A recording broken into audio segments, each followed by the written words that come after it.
99.1 FM. Looking for the best way to start your day? Listen to the Breakfast Diary. A complete diet of news. Unknown gunmen today attack Current affairs, newspaper review. Society gist, birthday shout-outs. Happy birthday, babe. And sports. Sensational goal! The Breakfast Diary. Breakfast Diary. 7 o'clock in the morning, weekdays.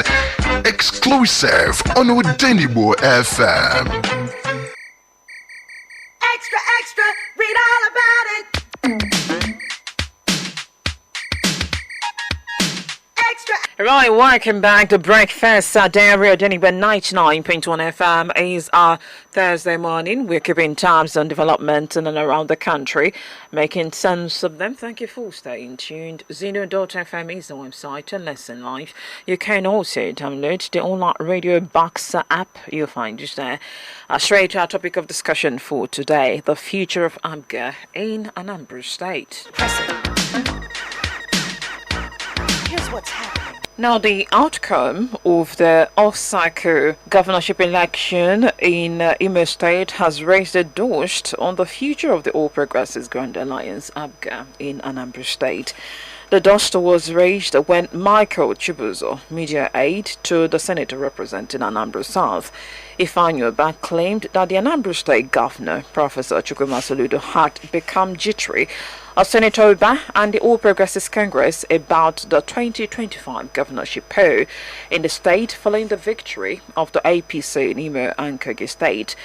Now, in retort, the national coordinator of APGA Media Warriors Forum, Chinedu Obigwe, claimed that not only will APGA disgrace Ubah and the APC, but we also not spare the APC Chairman in the state, Basil Ejidike, who had also claimed that APGA will die a natural death in 2025.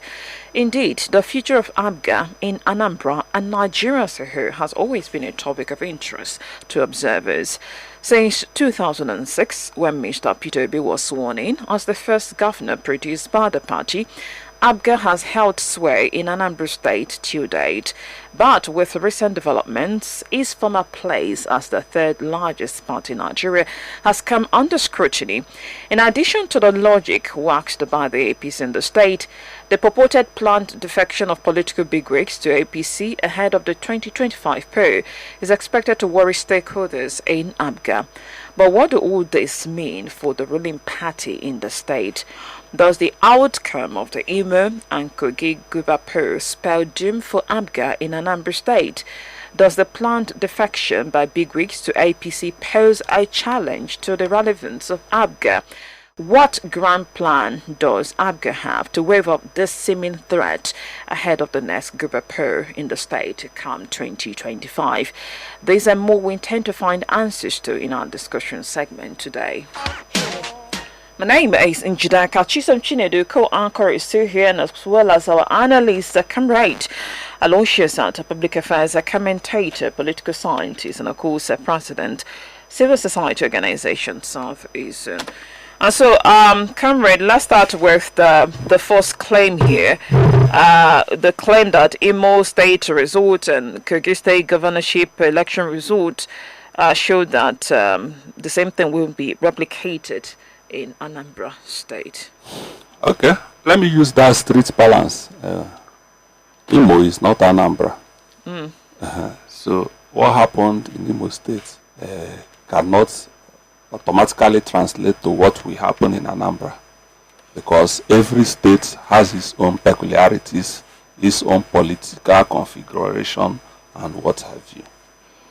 What happened in Imo State is that APC has been entrenched in Imo State, and the incumbent governor who grabbed power, consolidated on the power, and used it to return in office. Anambra, on its own part, has been APGA since 2006. The brief interregnum of Andrew Ubah, 14 days governor in PDP, becomes insignificant because Obi took APGA from 2006 completed his tenure and, for second tenure, also won and handed over to another APGA governor in 2014. And that one completed and handed over to another APGA governor, which is the incumbent, Soludo. So APGA has entrenched itself in the governance of Anambra State. And it is not so easy to dislodge a structure. That is the truth of the matter. Forget the slogan, Kaim or Igbo Party. That one has been disproved. What is holding APGA in Anambra is not because it's an Igbo Party. In fact, APGA is not an Igbo Party. So that sentiment has been overtaken by events. They used that sentiment. It worked for them to an extent along the line.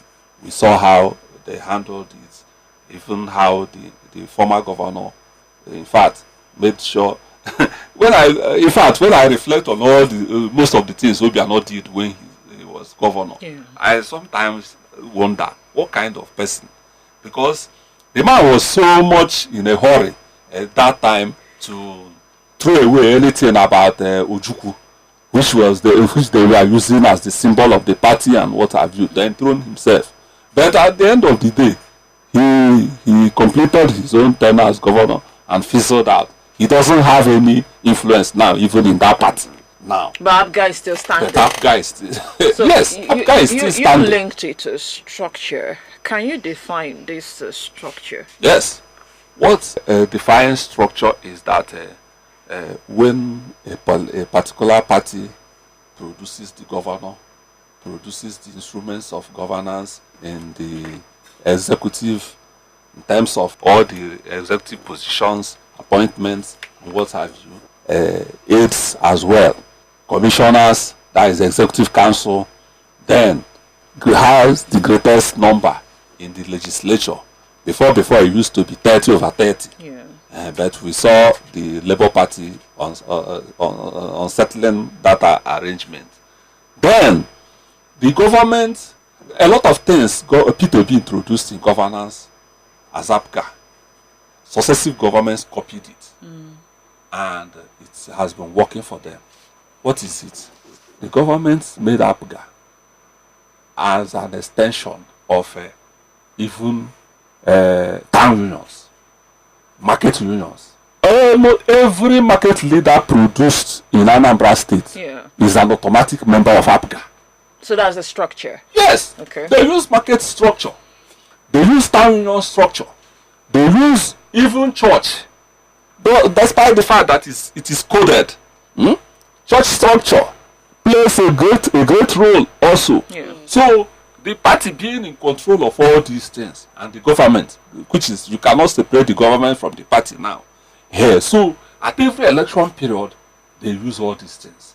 And no matter how other parties now try to break this thing, because they are firmly in control, it now works for them.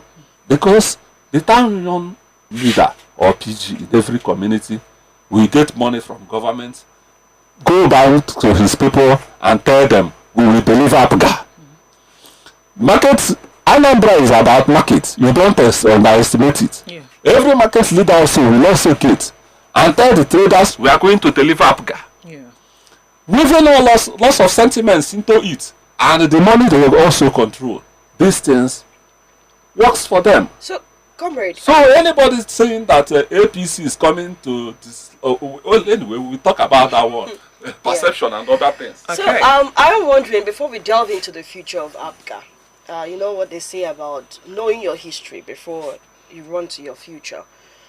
Before APGA's emergence, PDP had its fair share of producing a governor in Anambra State, and I am wondering, going by antecedent, if you judge other parties and APGA, other parties produced government in Anambra State, and APGA produced government in Anambra State, which would you think has done better? Because I think that one of the reasons why this has been able to happen, as much as there is no perfection, because you go to several quarters and people are bemoaning the present administration, the loopholes, the previous administration, coincidentally too, we heard a lot of complaints and all of that. But somehow it looks like, I am wondering, the previous administration, for instance, was an APGA administration. We heard several complaints, so many things you said. But it didn't stop the people from voting an APGA government in again. Is this because when they wait with what they had before APGA's emergence, it was better? Or is it still the same? Maybe, I'm wondering, incumbency power or the structure you just mentioned? It's majorly the structure because PDP was more like disastrous because in Anambra, and that is why they didn't have much foothold. Because if you look at it, PDP took over when democracy returned 1999. It was a PDP governor. Now, late Mbadinuju, whom the godfathers messed up, that he gave the account of his leadership was abysmally poor, owing to the fact that he succumbed to the antics of godfathers who hijacked his governance. So they couldn't allow him to take a second shot. So it ended that time only 4 years. So when Ngige came in, it was also through PDP then. It was also the vicious activities of godfathers that crippled the 3 years he was in office and all the struggles. Because of a varied interest, struggle with his godfathers, a struggle with the fact of that he emerged, we know that he emerged not through the ballot, but through the activities of the same godfathers who rigged everything and brought him into power. So when Obi now regained the mandate in 2006, I can tell you that's why I'm still maintaining. Most of the formula Obi used was what gave APGA the structure and the image they are still using till now, even when Obi left the party.